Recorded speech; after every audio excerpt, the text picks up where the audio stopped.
Ni kuombe uchukue sekunde chache kusubscribe, like, comment na share kwa habari punde kila uchao. Asante.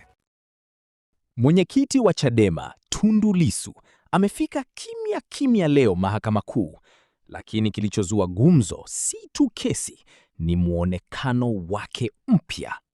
Ndani ya dakika chache tu, video yake imeenea kila kona, watu wakibishana, wengine wakishangaa, wengine wakicheka. Je, ni mabadiliko ya kawaida au kuna ujumbe mkubwa umefichwa humo? Usiondoke.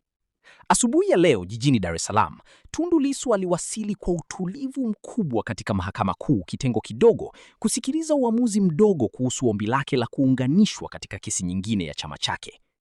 Kesi hiyo ilifunguliwa na makamu mwenyekiti wa Chadema Zanzibar, Said Issa Mohamed, pamoja na wenzake dhidi ya bodi ya wadhamini na katibu mkuu wa chama.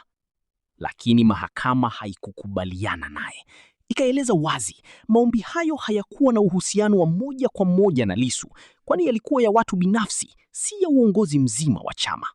Kwa lugha rahisi, maombi yamegonga mwamba.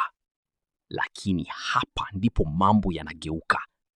Wakati watu wakitarajia mjadala wa kisheria, ghafla mitandao inalipuka kwa kitu tofauti kabisa: nywele za Lissu. Ndiyo, video fupi iliyomwonyesha akiwa na muonekano mpya imeanza kusambaa kwa kasi ya ajabu. Watu wakaanza kuulizana, huyu ni Lissu yule yule? Ni style mpya au ujumbe wa kisiasa? Hii ni rebranding? Mitandao kama Instagram, X na Facebook imejaa maoni yasiyoisha.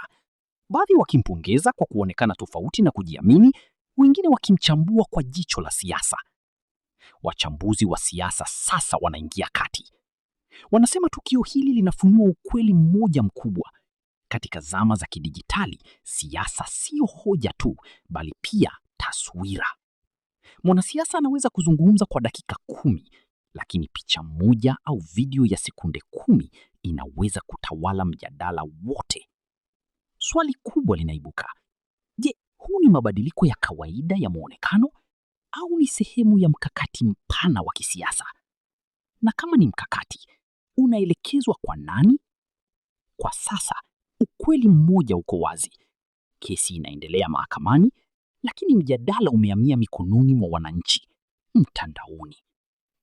Tundu Lissu ameweza kwa namna moja au nyingine kuvuta macho ya taifa na hata nchi ya mipaka. Je, wewe unaonaje? Hii ni style tu ya kawaida au kuna ujumbe mkubwa umefichwa humo? Andika maoni yako hapo chini. Usisahau like, share na subscribe kwa habari kali kama hizi kila siku.